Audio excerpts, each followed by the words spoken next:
ಎಲ್ರಿಗೂ ನಮಸ್ತೆ. ಇದು ಒಂದು ಶುಕ್ರವಾರದ ಲಾಗು. ಅವತ್ತೊಂದು ಮದುವೆ ಇತ್ತು, ಹಾಗಾಗಿ ನನ್ನ ಹಸ್ಬೆಂಡ್ ಜೊತೆ ಮದುವೆಗೆ ಹೋಗಿದ್ದೆ.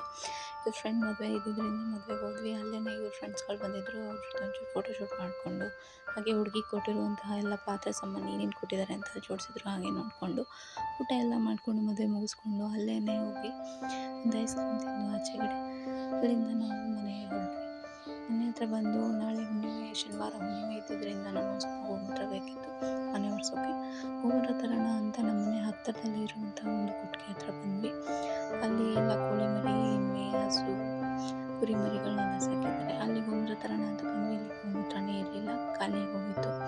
ಆ್ಯಂಡ್ ಅಲ್ಲಿಂದ ನನ್ನ ಹಸ್ಬೆಂಡ್ ಬೇರೆ ಕಡೆ ಎಲ್ಲಾದರೂ ತೊಗೊಬರ್ತೀನಿ ಅಂತ ಬೈಕ್ ತೊಗೊಂಡೋದ್ರು. ಅಲ್ಲೇ ಸ್ವಲ್ಪ ಪಕ್ಷಿಗಳೆಲ್ಲ ಇತ್ತು, ಹಾಗೆ ವೀಡಿಯೋಗಳನ್ನ ಮಾಡಿಕೊಂಡೆ. ಅಲ್ಲೇ ಹತ್ತಿರದಲ್ಲೇ ಒಂದು ಪಾರ್ಕ್ ಇತ್ತು, ಅಂತ ಪಾರ್ಕ್ ಹತ್ರ ಹೋಗಿ ಜೋಕಾಲಿ ಎಲ್ಲ ಆಟ ಆಡ್ಕೊಂಡು ಸ್ವಲ್ಪ ಫೋನ್ ನೋಡಿ ಅಲ್ಲಿಂದ ಹೊರಟೆ. ಹಾಗೆ ನನ್ನ ಹಸ್ಬೆಂಡ್ ಗೋಮೂತ್ರನ ಸ್ವಲ್ಪ ತೊಗೊಂಡ್ಬಂದರು. ಅವರೇ ತೊಗೊಬಂದಿದ್ದರಿಂದ ಗೋಮೂತ್ರನ ತೊಗೊಂಡು ಮನೆಗೆ ಹೊರಟು ಮನೆ ಒರೆಸ್ಬೇಕು ಅಂತ ಮನೆಗೆ ಹೋದೆ. ಈ ಲಾಗ್ ಇಷ್ಟ ಆದರೆ ಸಬ್ಸ್ಕ್ರೈಬ್ ಮಾಡ್ಕೊಳ್ಳಿ.